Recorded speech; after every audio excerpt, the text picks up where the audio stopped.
Today, in this episode of License Lowdown, we want to focus on 3 topics that all start with the letter F. And you don't get a failing grade for each one, we're just calling your attention to it. Fake listings, fiduciary duties, and finding new clients. Let's start with fake listings. I want to alert you to a scam that is making the rounds in Ohio, attempting to commit deed fraud. Recently, we learned of a situation from an agent who was contacted by someone who claimed to have several properties with multiple owners who all wanted to sell. The agent felt that was a red flag, so she requested the IDs of all the sellers involved. The caller said he and one other were the only sellers who had ID. One had a driver's license and the other had a passport. She did not feel confident about either the driver's license or the passport. The other factor that made her feel uncomfortable was the fact that the caller requested that she get the properties listed quickly. This agent did the right things. First, she spoke with her broker. They checked the validity of the driver's license and learned it was not a valid ID. They filed a police report. This is an excellent example of what agents should be doing in every transaction, getting verification of everyone involved, especially when there are multiple owners, whether it be heirs to the estate, LLC members, or even spouses. This applies to all clients, those you don't know well as those you do know well. Don't let your guard down because of familiarity. Ask for identification as well as authority to sign for others, and don't be afraid to verify the documents provided.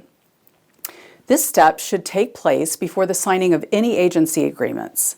After all, these will be required by the title company prior to closing, so it's best to get these up front.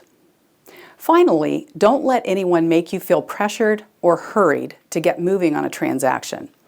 In fact, anytime you feel leery for any reason about a person or situation, you should listen to your intuition and reach out to your broker and/or the police.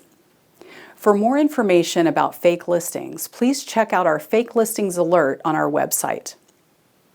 Our next topic is a reminder about your fiduciary duties. Remember, when working with a buyer, it is your duty to notify your buyer of all listings that meet their criteria, regardless of what compensation is offered or not offered.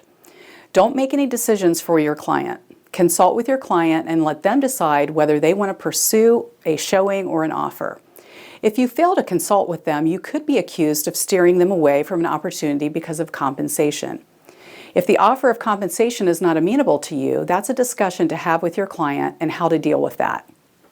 Another reason you might be tempted to steer a client away from a listing is because you may not like the agent or have had a difficult transaction with them in the past. Remember, you are obligated to do what is in the best interest of your client. Tell your client your concerns and again, let them decide. Our final F topic for today is about finding new clients. We understand that listings are hard to come by right now and that you may want to show your appreciation to your clients who provide you with a referral to a new prospective buyer or seller. Be careful. There is a big difference between a closing gift for doing business with you and a gift for referring a client. You cannot compensate an unlicensed person for procuring clients. Client rebates are legal as long as they are disclosed in the contract as an inducement. Do you have a marketing idea to attract new clients? Check with your broker to see if it fits their business model. If your broker says no, it doesn't matter if it's legal. You can't do it without your broker's permission. In fact, this is a good time to remind agents to review your broker's independent contractor agreement and policies. Your broker decides on the types of agency and business models that brokerage will permit and what policies you must follow. Again, if your broker says no, it's a no-go. Thank you for joining us for this June episode of License Lowdown. We'll see you soon.